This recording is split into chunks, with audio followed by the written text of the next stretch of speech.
어떤 지혜롭고 현명한 사람이 있었습니다. 모든 사람들이 이 사람을 존경하고 사랑했어요.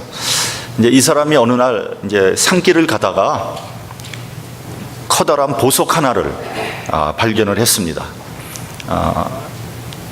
첫눈에 봐도 아주 감나가는 귀한 보석이었습니다. 이 정도면은 한평생 먹고 살아도 될 만큼 그런 훌륭한 보석이었습니다. 그래서 그 보석을 집으로 가지고 왔어요. 언젠가 쓸모가 있을 때 사용할 수 있겠다 이렇게 생각하고 장롱 위에다 잘 모셔놨습니다. 어느 날 거지가 찾아와서 배가 고프다고 밥을 좀 달라 그래요. 이 사람이 몸소 부엌으로 가서 정성껏 음식을 차려서 거지를 대접을 합니다. 오랜만에 포식을 한 거지는 너무 기분이 좋았어요. 그래서 다 먹고 난 다음에 집을 이렇게 돌아다니다가 보석을 발견한 거예요. 이 사람이 대뜸 하는 말이, 저 보석 나한테 주면 안 되겠습니까? 저 보석만 있으면 제가 더 이상 구걸하지 않고도 살 수 있을 것 같은데요. 그러자 이 사람이 흔쾌히 허락을 하는 거예요. 그거 나도 길에서 주셨으니까 어차피 내 것이 아닙니다.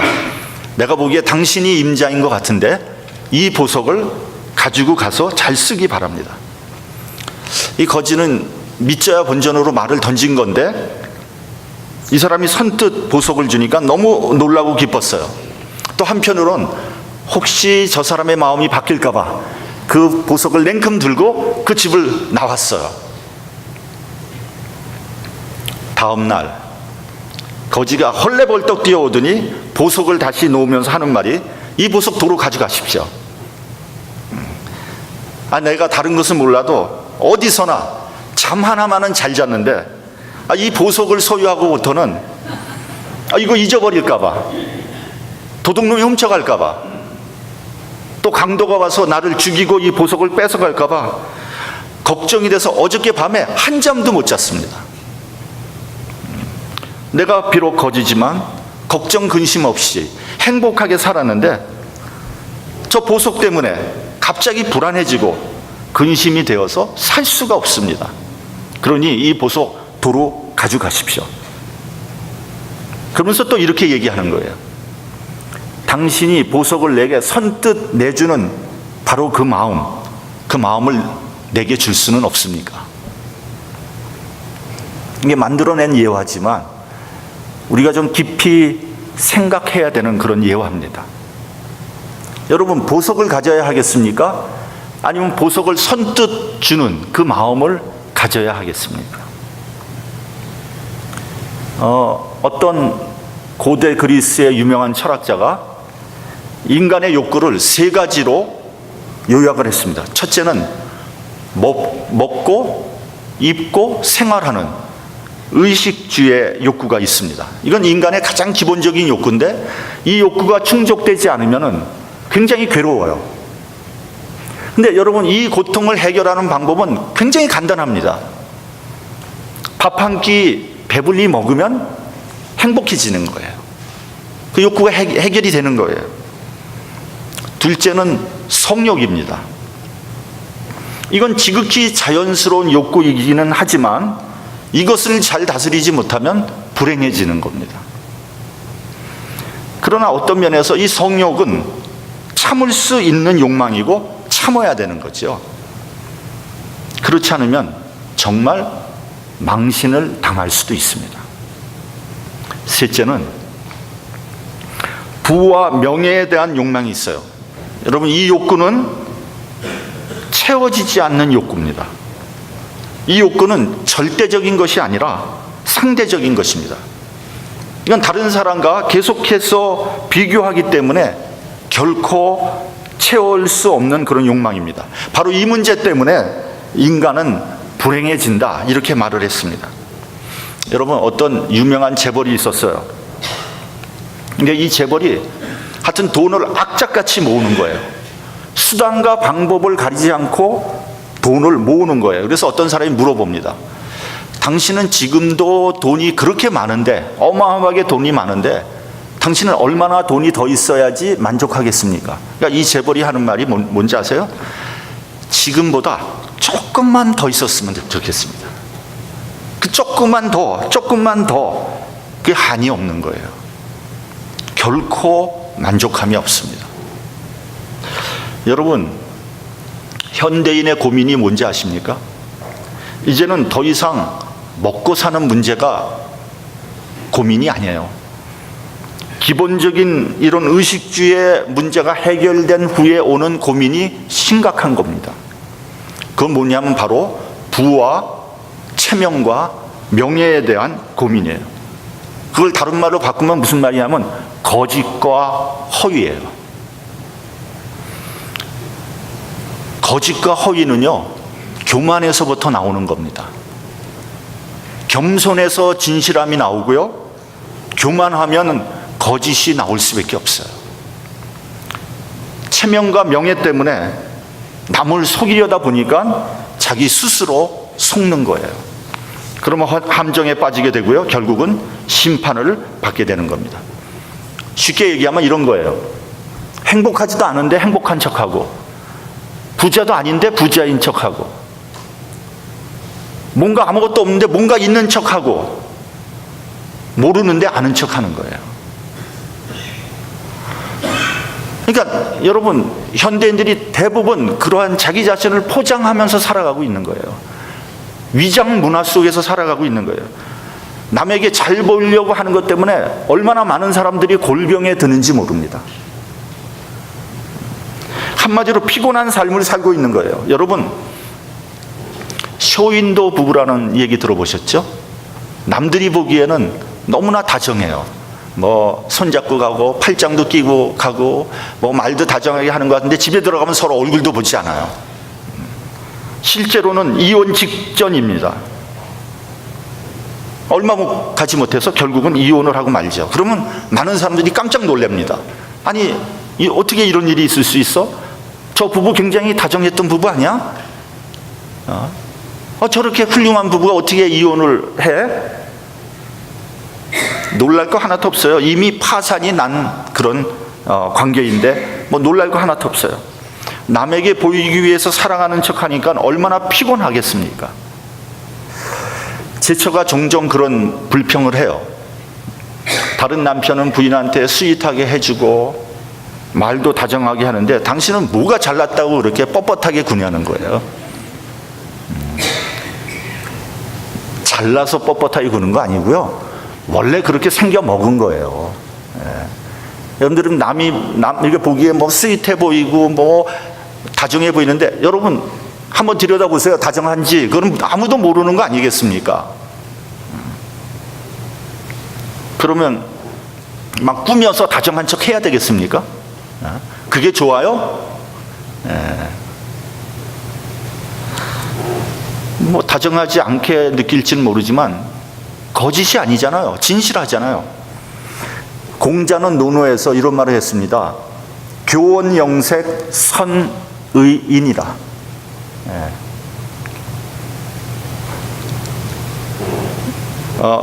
무슨 말이냐면 교묘한 말솜씨, 그리고 좋게 꾸미는 얼굴, 그런 사람 치고 어진 사람이 없다는 거예요. 여러분 우리 앞에 와가지고 막 그냥 뭐 입에 발린 말 하고 막 얼굴 뭐 표정을 막 웃고 그런 사람 치고 자기한테 유익이 되는 사람은 없습니다, 여러분. 여러분, 우리가 거짓과 허위를 내버리고 진실을 되찾아야 합니다. 외식을 벗어버리고 진실하게 살아야 됩니다. 요한계시록을 보면요, 라오디게아 교회에 대해서 이렇게 말씀하고 있습니다. 내가 이같이 미지근하여 더웁지도 아니하고 차지도 아니하니 내 입에서 너를 토하여 내치리라. 네가 말하기를 나는 부자라, 부요하여 부족한 것이 없다고 하지만 네 공고한 것과 가련한 것과 가난한 것과 눈먼 것과 벌거벗은 것을 알지 못하는도다. 그러니까 여러분, 라오디게아 교회의 실상에 대해서 날카롭게 지적하고 계신 거예요. 나는 부자라, 나는 부족한 것이 없다. 그렇게 말하지만 실상은 헐벗었고 병들었다는 거죠. 가련하다는 거죠. 공고하다는 거죠. 겉으로는 화려해 보이는데 속은 텅 비었어요.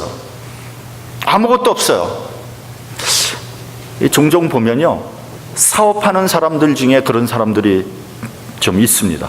겉으로 보기에는 뭐 굉장해 보여요. 집도 뭐 으리으리한 집에 살고 있어요.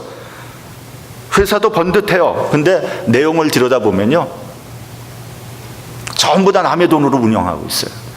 집도 은행에 잡혀가지고 나중에 다 계산해보면 마이너스에 마이너스. 그러니까 매일매일 돈을 끌어다 막느라고 정신이 없는 거예요. 그러다가 결국은 구멍이 날 수밖에 없고요, 망하는 것은 시간 문제예요. 2006년도인가요? 미국 부동산이 뜨겁게 달아올랐죠. 그러니까 소위 거품이 잔뜩 낀 거예요. 집값이 하루가 다르게 올랐습니다. 그래서 너도 나도 집을 샀어요. 거의 다운페이도 하지 않고 뭐 서류도 별로 없이, 그걸 뭐 노닥이라고 그러잖아요. 그러니까 한마디로 돈도 없이 서류도 없이 그냥 집 살 수 있는 거예요. 그러니까 지금 생각해 보면 다 미쳐 돌아간 거죠. 집을 사고 나서 몇 달이 지나면 집값이 오르니까 그거 팔면은 돈 버는 게 뭐 땅 짓고 헤엄치기예요. 어떤 사람이 있었습니다. 이제 집에 신방을 가보니까 집이 굉장히 좋더라고요. 아주 좋아요. 지금 노스부르크인가 거기에 집이 아주 훌륭한 집이에요. 근데 이런저런 얘기를 하다 보니까 이 사람이 뭐라 그러면 이런 집이 5채가 있다는 거예요. 그래서 저는 속으로, 야, 이 사람 무지무지 부자구나. 돈이 얼마나 많은데 이렇게 큰 집, 이렇게 좋은 집을 5채나 가지고 있나. 근데 알고 보니까 다 그렇게 산 거예요. 거의 돈 뭐 디파짓도 안 하고 말이죠. 뭐 크레딧은 좋으니까 그냥 집을 막 산 거예요. 5채를 샀어요. 그러다가 갑자기 어느 날 부동산 거품이 꺼지면서 집값이 내려앉기 시작했잖아요. 집들이 다 깡통 주택이 된 거예요. 다 마이너스예요. 그렇게 해서 이민을 와서 피땀 흘려 번 돈을 다 잃어버린 사람들이 얼마나 많은지 모릅니다. 그것이 다 뭡니까? 그게 다 허위거든요. 다 가짜거든요. 교만이거든요. 문제는 통찰력입니다. 어떤 가치관을 가지고 사느냐 하는 겁니다. 물질 위주의 가치관으로 세상적인 방법으로 산다면 결국 실패할 수밖에 없는 거예요. 마태복음 4장을 보면요, 마귀가 예수께 천하만국의 영광을 보여줍니다.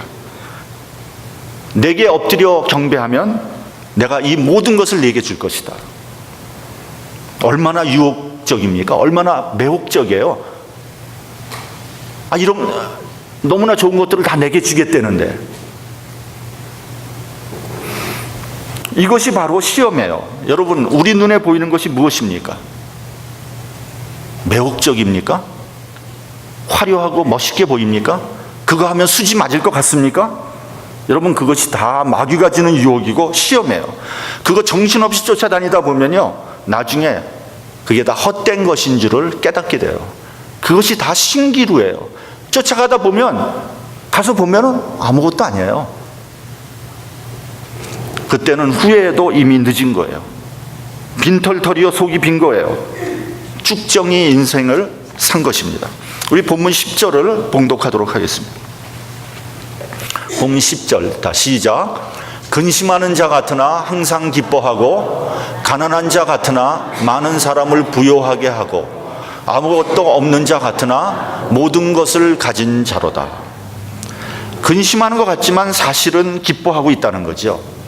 가난해 보이지만 사실은 부요하고, 아무것도 없는 자 같지만 모든 것을 가진 자다, 이런 말씀 아닙니까? 그러니까 여태까지 다 허위와 거짓으로 살던 그런 위장 문화 속에 살던 것과 정반대의 삶을 살고 있는 거 아니겠어요? 남들이 보기에는 근심스러워요. 근데 사실은 기뻐하고 있다는 거예요. 객관적으로 보면 가난해요. 근데 사실은 부요한 사람이에요. 보기에는 아무것도 없어요. 근데 모든 것을 가졌다는 거예요. 겉으로 나타난 것과 속 내용이 다르다는 거죠. 그러므로 여러분, 우리가 겉만 봐서는 안 됩니다. 내용이 중요해요. 실상과 진실을 꿰뚫어 볼 줄 알아야 됩니다. 무엇이 중요한지 알아야 돼요. 뭐 한국에서 그런 말이 있더라고요. 무엇이 중한디 뭐 이런 유행하는 말이 있더라고요. 가만히 보면요, 한국에서 결혼할 때 전부 보는 게 뭔지 아세요? 그 사람 지위, 재물, 그 사람의 능력, 그 사람 위치, 직장, 배경, 겉모습만 보는 거예요. 속은 하나도 안 보는 거예요. 그런 결혼은 실패할 수밖에 없죠. 여러분, 그리스 철학자 디오게네스와 알렉산더 대왕의 이야기 여러분도 많이 들으셨을 거예요. 디오게네스는 길거리에서 살아가는 아주 괴팍한 철학자로 유명했습니다. 요즘 말하면 노숙자죠, 노숙자. 홈레스. 알렉산더 대왕이 고린도를 방문하게 되었습니다. 그리스에서 내노라 하는 철학자, 정치가들이 대왕 앞에 다 아련을 하는 거예요. 어떻게 하든지 눈도장을 찍고 출세를 하기 위해서입니다. 알렉산더 대왕은 디오게네스의 명성을 이미 익히 들어서 알고 있었습니다. 혹시 그가 오지 않을까 내심 기대를 하고 있었어요. 그를 한번 만나보고 싶었습니다. 그러나 아무리 기다려도 디오게네스는 나타나지 않았어요. 그래서 할 수 없이 알렉산더 대왕이 디오게네스가 살고 있는 곳을 찾아가 봤어요. 디오게네스는 양지에 누워서 일광욕을 즐기고 있었습니다. 사람들이 막 이렇게 다가오는 인기척을 느끼니까 이 사람이 고개를 살짝 들고 눈을 떠봤어요. 보니까 어마어마한 대왕의 행렬이 자기 앞으로 오고 있는 거예요. 근데 이 사람은 힐끗 보고 아무 일도 없었다는 듯이 다시 눈을 감고 두루누 자는 거예요. 수행원들이 다가가서 깨우려고 하자 대왕은 못하게 손짓을 하면서 조용히 말했습니다. 나는 알렉산더 대왕입니다. 디오게네스가 대답합니다. 나는 눈을 감고 대답하는 거예요. 눈도 안 뜨고 나는 디오게네스라는 사람입니다. 대왕이 말합니다.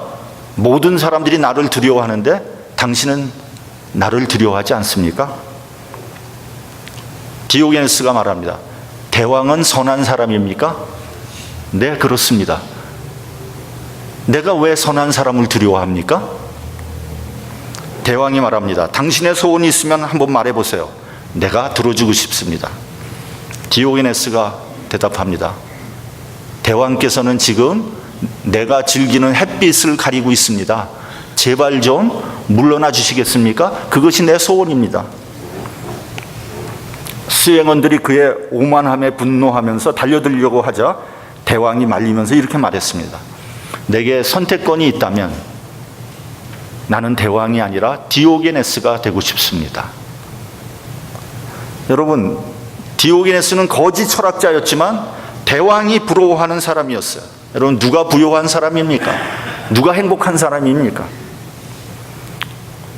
여러분, 부자에는 두 종류의 사람이 있습니다. 물질적으로 풍부한 사람이 있고요, 윤리적으로 풍부한 사람이 있어요. 부유한 사람이 있어요. 비교해 보면 한 사람은 물질적으로는 풍부해요. 세상에서 부귀영화를 누리고 있어요. 부자예요. 그러나 만족감이 없고요, 성취감이 없어요. 늘 부족합니다. 이런 사람은 윤리적으로는 빈곤한 사람이에요. 그러나 별로 가진 것은 없지만 기쁘게 만족하면서 살아가는 사람이 있어요. 이 사람이 진짜 부자예요. 진짜 부유한 사람입니다. 여러분, 물질적인 부자는 쌓아놓은 부는 있지만 베푸는 부가 없는 사람이에요. 베푸는 것만이 내 것입니다. 마태복음을 보면 보물을 하늘에 쌓아두라고 그랬어요. 거기에는 좀이나 동록이 해하지 못하며 도적이 구멍을 뚫지 못하고 도적질도 못한다고 그랬어요. 그렇기 때문에 여러분, 이 말은 무슨 말이냐면 베푸는 것은 하나님께 구워드리는 것이다, 이렇게 해석할 수 있는 겁니다. 여러분, 얼마나 우리가 기쁘게 베풀고 있습니까? 기쁘게 준 것만 내 것입니다. 어떤 사람들은 끝까지 베풀지 못하고 움켜쥐고 사는 사람이 있어요. 여러분, 쥐고 있다고 내 것이 아닙니다. 어차피 우린 다 놓고 갈 수밖에 없는 그러한 사람들입니다. 어떤 부자가 단기 선교를 갔어요. 가난한 나라에 가서 빈민촌을 방문하게 됐습니다. 그들의 비참한 그런 상황을 보고 숙소로 돌아와서 울면서 기도를 합니다. 하나님, 어떻게 인간 사회가 이렇게 불공평하고 불공정합니까? 어떤 나라에 가면은 너무 먹어서 그 살을 빼느라고 땀을 흘리면서 운동을 하는데, 저들은 하루 종일 땀을 흘리면서 노동을 해도 하루에 한 끼도 제대로 먹기가 어렵습니다. 저들이 저렇게 비참하게 살아가는 게 보이지 않습니까? 하나님은 지금 어디서 뭘 하고 계신 겁니까? 간절히 울면서 기도했어요. 그랬더니 하나님께서 응답을 하시는 거예요. 뭐라 그러냐면, 나에게 불평하기 전에 너는 지금 뭐 하고 있니? 너부터 베풀어라. 그러기 위해서 내가 너에게 은혜를 준 것 아니겠니? 자기는 베풀지 않으면서 누구에게 베풀려고 하는 겁니까? 여러분, 오늘 본문에서 말하는 부자는 어떤 사람인지 아세요? 첫째는 가장 귀한 것을 얻은 사람이에요. 가장 귀한 것을 얻었기 때문에 다른 것에는 별로 관심이 없어요. 이 보석상을 하는 사람들 얘기를 들어보면요, 한번 사람이 다이아몬드에 눈이 꽂히면요, 다른 보석은 별로 관심이 없대요. 다이아몬드만, 그것만 보는 거예요. 여러분, 성경에 보면 어떤 사람이 밭에 묻혀 있는 보화를 발견하고 어떻게 합니까? 자기에 있는 모든 재물을 팔아서 그 밭을 사버리잖아요. 왜요? 보화가 가장 중요한 것이니까. 다른 재물은 별로 의미가 없는 거예요. 여러분, 연애할 때도 그렇습니다. 한번 미쓰리에 눈이 꽂히면요, 다른 여자 안 보이는 거예요. 뭐 아무리 선보라 그래서 뭐 선 가서 봐도 힘들어한 거죠. 그렇다면 우리가 그리스도인으로서 우리가 소유해야 되는 가장 귀한 것은 무엇이겠습니까? 죄 사함을 받고 구원을 얻는 것 아니겠습니까? 구원의 은혜를 받게 되면요, 다른 모든 것들이 다 하찮게 느껴지는 거예요. 세상이 달라 보여요. 여태까지 내가 가장 중요하고 가장 그것을 소유하기 위해서 그 노력을 했던 것들이 아무런 의미가 없어져요. 왜냐하면 구원의 은혜를 받았기 때문에, 가장 귀한 것을 얻었기 때문에. 여러분, 돈도 별로 중요하게 여겨지지 않아요. 그래서 11조를 하는 거예요. 여러분, 돈 귀하지 않은 사람이 어디 있어요? 돈 필요하지 않은 사람이 어디 있어요? 누가 11조를 냅니까? 은혜 받은 사람이 11조 내는 거예요. 왜냐하면 은혜가 돈보다 더 귀하니까. 그리스도인인데 아직도 돈이 제일 중요하다고 생각하는 사람은 은혜가 무엇인지를 모르는 사람이에요. 둘째로, 영원한 소망을 소유한 사람이 진짜 부자예요. 소망이 없는 사람은 이미 죽은 사람이에요. 이사야서 22장 13절을 보면 이렇게 되어 있습니다. 너희가 기뻐하며 즐거워하여 소를 잡고 양을 죽여서 고기를 먹고 포도주를 마시면서 내일 죽으리니 먹고 마시고 즐기자. 어차피 내일 죽을 것인데 먹고 마시고 즐기자는 거죠. 이게 바로 뭐냐면 소망이 없는 사람들의 모습이거든요. 우리 전통 노래 중에서 노세 노세 젊어서 노세, 늙어지면 못 노나니. 여러분, 그 젊은 날에, 그 귀한 시간에, 그 아까운 시간에 정말 의미 있게 삶을 살아야지 놀아서 쓰겠습니까? 소망이 없기 때문에 그런 노래를 부르는 거예요. 하기야 뭐 하나님을 모르니까 무슨 소망이 있겠습니까? 영생을 소유한 사람, 그래서 소망이 있는 사람이 부자입니다. 셋째는 신령한 것을 얻었기 때문에 세상적인 것과 물질적인 것에 초연한 사람이 부자예요. 마태복음 6장을 보면 너희는 먼저 그의 나라와 그의 의를 구하라고 했습니다. 하나님의 나라와 그 의가 먼저입니다. 그리하면 그 모든 것을 너희에게 더해 주신다고 했습니다. 여러분, 신령한 것이 먼저입니다. 그러면 필요한 것들을 하나님께서 채워주시는 거예요. 그렇게 사는 사람이 그리스도인이요, 영적인 부자인 거죠. 마지막으로, 그리스도를 얻은 사람이 부자이고 행복한 사람입니다. 사도 바울은 빌립보서 3장 8절에서 9절까지 보면은요, 나는 그리스도를 얻었다고 했습니다. 그리스도 예수를 아는 지식이 가장 고상해서 내가 그를 위하여 모든 것을 잃어버리고 배설물로 여겼다. 이렇게 말씀하고 있습니다. 예수를 믿고 은혜를 받고 하나님의 사랑을 받았어요. 그 이상 무엇을 더 바랄 수 있겠습니까? 세상에 부러운 것이 없다는 거예요. 아무것도 거칠 것이 없다는 겁니다. 누가 알아주지 않는다고 해도, 누가 나를 비난해도 별로 개의치 않습니다. 그리스도를 얻었는데 무엇을 더 바라겠어요? 예수를 믿음으로 고난을 당해도 기쁘게 억셉트 하겠다는 겁니다. 그것이 오늘 본문에서 말씀하는 모든 것을 가진 자의 모습이에요. 하나님의 사랑을 받으며 영원한 생명을 누리면서 살아가는데 무슨 걱정과 근심이 있겠습니까? 그러므로 그리스도인이라 함은 더 이상 부러울 것도 더 이상 바랄 것도 없는 사람이다, 이렇게 생각할 수 있는 겁니다. 여러분, 우리는 모든 것을 가진 자라는 사실을 다시 한번 깨달아야 합니다. 여러분, 우리가 아는 바와 같이 시험이 어디서 오는지 아십니까? 원망하고 불평하는 데서 시험이 오는 거예요. 마귀는 원망하고 불평하는 곳에서부터 활동하기 시작합니다. 그래서 우리들을 실망하게 하고 포기하게 하고 결국은 무너뜨리고 망하게 하는 거예요. 주님 때문에 늘 기뻐하고 감사하는 사람에게 시험은 없습니다. 나는 주님 때문에 행복하다는 사실을 깨닫고 계십니까? 그렇기 때문에 모든 신앙인들은 어떤 면에서도 행복해야 됩니다. 나는 당신 때문에 행복합니다. 남편은 부인에게, 부인은 남편에게, 나는 당신 때문에 행복합니다. 우리 또 성도들끼리도 나는 당신이 나와 함께 신앙생활 하는 거, 그것 때문에 참 행복합니다. 이렇게 말할 수 있는 사람이 성도요, 주님의 자녀입니다. 주님 때문에 감사하고 기뻐하고 행복한 저와 여러분이 되시기를 주님의 이름으로 축원합니다. 기도하겠습니다.